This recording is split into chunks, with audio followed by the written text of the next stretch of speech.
story of a killer. It is the chilling account of how one man, armed only with a typewriter and a stamp, learned to paralyze an entire city with a single piece of paper. This is the tale of the ultimate psychological weapon, a letter. The man who signed his letter Zodiac understood something terrible. That terror isn't only delivered in the dark. He weaponized the mail, forcing his chilling, taunting words onto the front pages of the morning papers, turning the familiar comfort of the breakfast table into a scene of dread. He didn't just commit murders, he managed the fear that followed. We will hear the unnerving contrast, the cold, calm voice of a caller speaking to the police, moments after the chaos of a shooting. We'll examine the physical, sickening evidence he mailed directly to newsrooms, ensuring his presence was felt. And we will relive the absolute, heartbreaking surrender of a community. The threat he leveled against a school bus, a threat that emptied the streets, locking children inside their homes, without him ever having to show his face. That is the true measure of his power. Most believe they know the surface facts of the Zodiac case, but tonight we are going deeper. We are going to uncover the hidden pattern, the psychological blueprint that he used to win. It is the reason he never needed a single arrest to claim his ultimate victory. Stay with me until the end, because once you see this hidden truth, the real source of his power, you will never be able to unsee the grip he held over a city. The name itself was a shockwave, Zodiac, a killer who operated in the shadows but wrote his manifestos to the daylight. He didn't just attack people, he attacked the public's sense of safety by publishing his intent. He mailed threats, puzzles, and codes that hijacked the front page, turning the newspaper editors into reluctant, terrified co-stars in his sick drama. 5 people are officially confirmed dead, 2 miraculously survived. The killer claimed many more. For all the ink he spilled, the one detail he never confirmed was the one thing the world needed: his name. This is the story of a man who understood media better than any detective of his era. His most dangerous weapon was not the gun he carried, but the narrative he controlled. We follow the thread he wanted everyone to miss, not just what he did, but how he forced the rest of us to do the work of building his legend, running his words, spreading his symbol, and embedding his fear. A necessary acknowledgement. This is a film about real crimes and devastating loss. We avoid graphic detail. We seek clarity, following what can be verified, acknowledging what cannot, and keeping the victims at the center of the story that bears their weight. Northern California at the end of the 1960s was a live wire humming with change and idealism. The Bay Area pulsed with music, political movements, and a profound, if sometimes naive, belief in the future. The community trusted the printed word. The evening news gathered families into a shared world. But this vibrant, trusting world had an Achilles heel.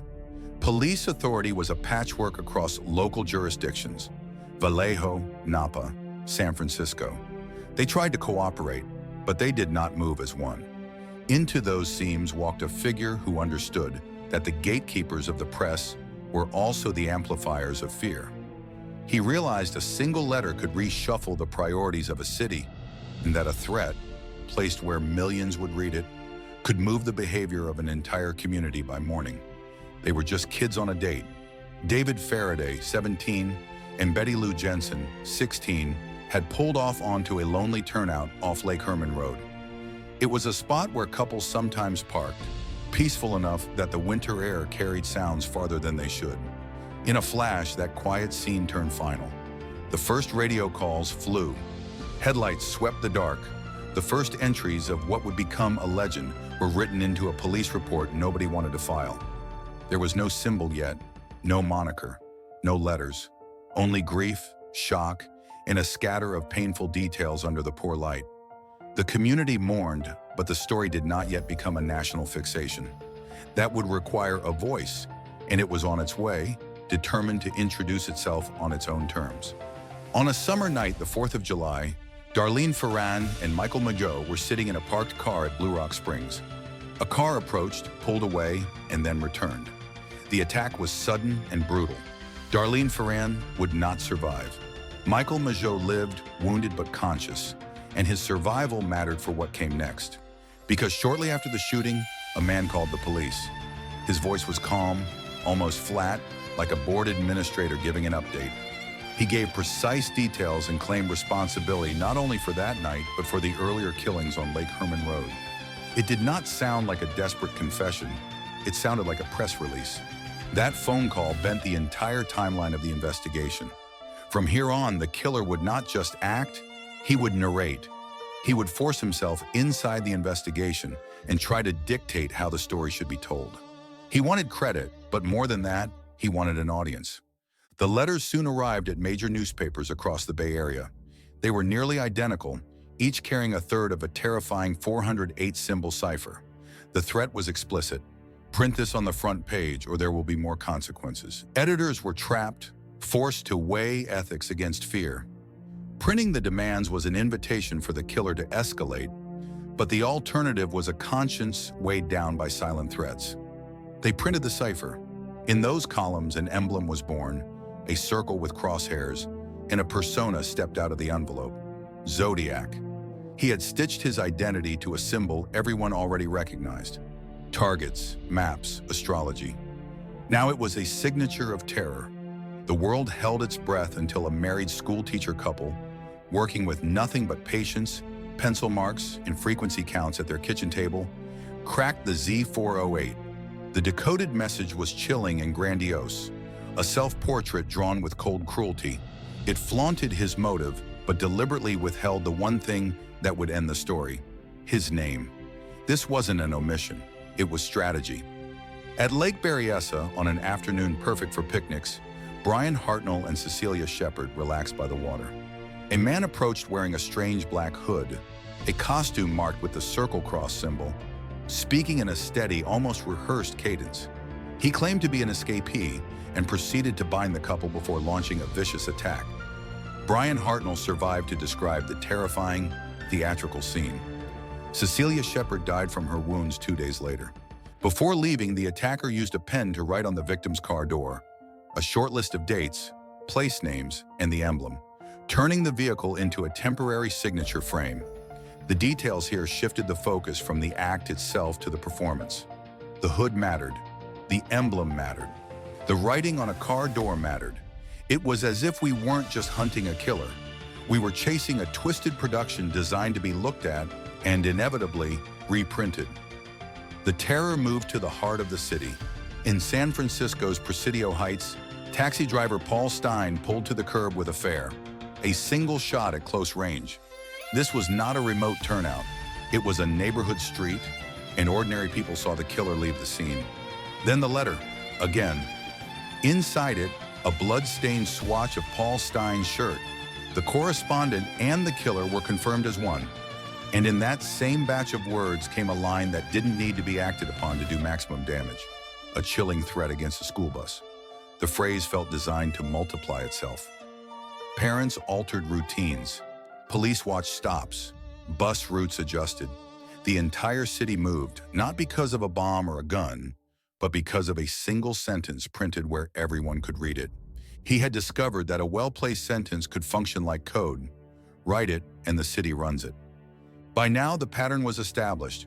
Zodiac writes, the press prints, the public panics, police respond, Zodiac writes again. The loop rewarded the letter writer every time someone else did their job.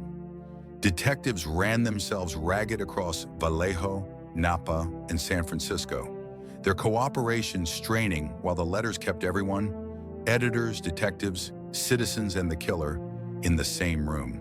The puzzle became an obsession. The Z13 teased a confession. My name is, followed by symbols that never yielded a decisive identity. The biggest fortress remained the Z340, a 340-character wall of symbols that stood unbroken for decades until modern pattern insight finally unlocked it, only to reveal more taunts and philosophy, but still no name. The refusal to name himself was the core of his dark genius. A symbol and a mystery last longer than a name and a verdict. Fame burns brighter without a face.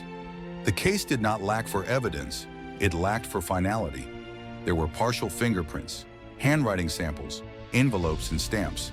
But this story unfolded at the difficult hinge of forensic history. The evidence was there, but the science wasn't ready yet. Partial samples degraded. Handwriting could point but could not convict. Eyewitness accounts gathered under stress collided and blurred. Decades produced stacks of files and scores of persons of interest. The crowded room of almosts. People whose handwriting resembled the letters. People whose schedules aligned with the dates. But opportunity without proof is a recipe for stories, not verdicts. Every time momentum gathered toward a promising figure, the chain snapped. A date didn't fit. A lab result complicated the issue. The most seductive suspects were often the ones we could imagine into the story too neatly, filling our need for closure more than the case's need for proof. In the roar of theories and the clatter of speculation, we must return to the quiet of their names, because the myth shrinks to its real size here. David Faraday, sedum nastaho. Betty Lou Jensen, 16. Darlene Farron, 22. Cecilia Shepard, 22. Paul Stein, 29. Behind every analysis is a kitchen table where someone learned the worst news of their life. If anything in this story carries weight, it is because these names carry it first. The letters did not stop cleanly. They thinned, stuttered, and almost ceased. The reasons are likely frustratingly mundane. He grew older, and every new mailing was a fresh chance to leave behind evidence. His life changed. Illness, imprisonment for another crime, or a simple shift in circumstance. The audience got tired. Editors grew wary. Without guaranteed front pages, the return on terror diminished. For a performer addicted to control, diminishing returns may have been the most persuasive deterrent of all. The silence was his final, infuriating act of control, leaving the investigation without the satisfaction of a final capture. Like Jack the Ripper before him, Zodiac escaped the file room and walked into culture as a modern myth, a parable about anonymity, media, and fear. The case never went cold culturally, even when the evidence did. But myths can swallow people. Families watch theories trample the slow grief of memory. Individuals misidentified by rumor or malice carry stains they did not earn. Our duty is to keep the record clean, documents ahead of desire. Humility in the face of uncertainty is not weakness. It is the only way to preserve the truth. He refused to give a name because a name invites capture. A name allows others to define you. A symbol is portable, immortal, and cannot be handcuffed. The ending we got, a question mark, was not a failure of the story. It was the author's preferred final act. He used fear like a scalpel and paper like a stage. He exposed how easily a community can be manipulated when authority is split, when editors must weigh ethics against threats, and when citizens crave clarity so badly they will accept performance as proof. The stars never told us his name because the stars never knew it.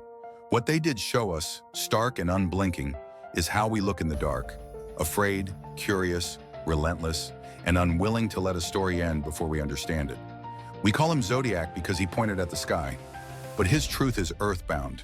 It is written in the lives of the people he took and the fear he left behind. If you remember nothing else, remember these names: David Faraday, Betty Lou Jensen, Darlene Farron, Cecilia Shepard, Paul Stein. Everything else is noise without those names. When we talk about this case, it's easy to get lost in the mystery, the puzzles, and the infamous legend. But the truth is, this story was never about a myth.